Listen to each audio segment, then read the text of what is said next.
Thank you, Chairwoman. I want to thank the Chairman and Commissioners for being here.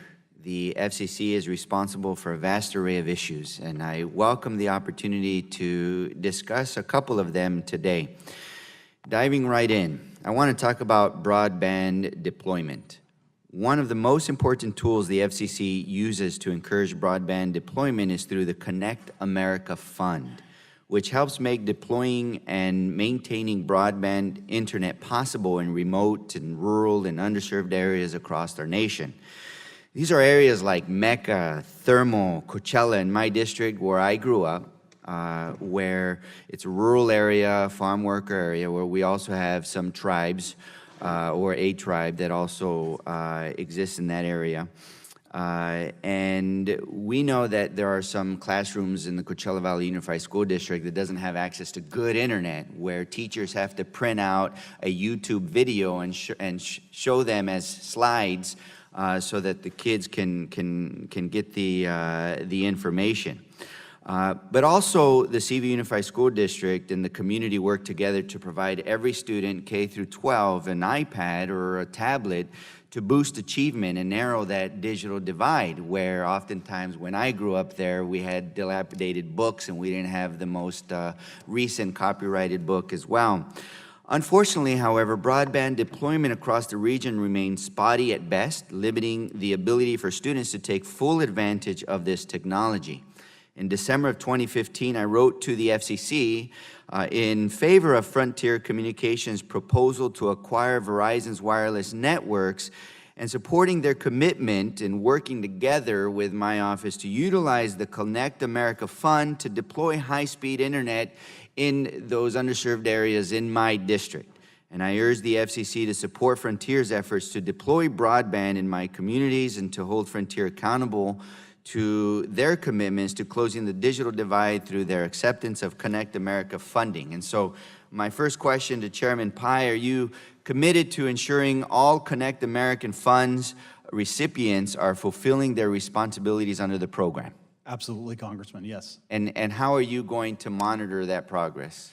Two different ways. Up front, we have required the recipients of that funding to build out to 40% of their territory by the end of this year, 20% by the end of 2018, 20% by 2019, and the final 20% by the end of 2020.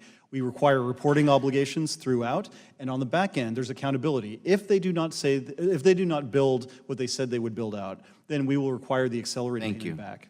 Thank you. This is obviously a critical program, not only for the people and the families I represent, but millions of Americans who still lack access to broadband. Now, switching gears, my next question is about addressing the challenge of, and in some cases, the utter lack of diversity in media programming, ownership, and viewpoints.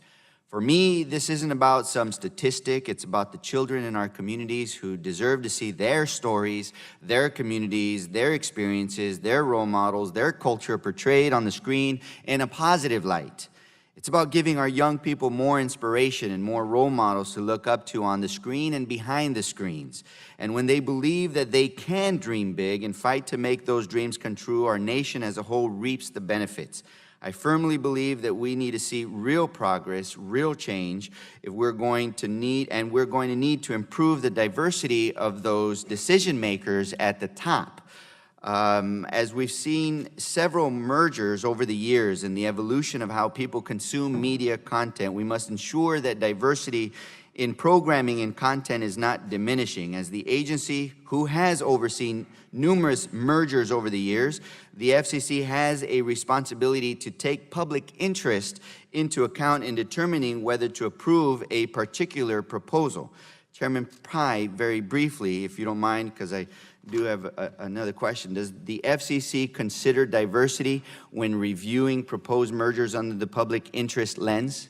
That is one of the factors that goes into our analysis. Good. And Commissioner Clyburn, you have been a champion for this issue in the past. How do you think the FCC and Congress can work to improve diversity on and off the camera?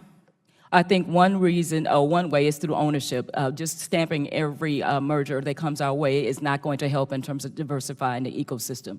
A tax certificate program that works extremely well, an incubator program that I think will work extremely well, that where we could possibly relax some of our ownership obligations. Those are two proven ways, I believe, that we could further infuse and diversify the marketplace. Good. I look forward to working with you both on this particular issue in the future. Thank you. I yield back.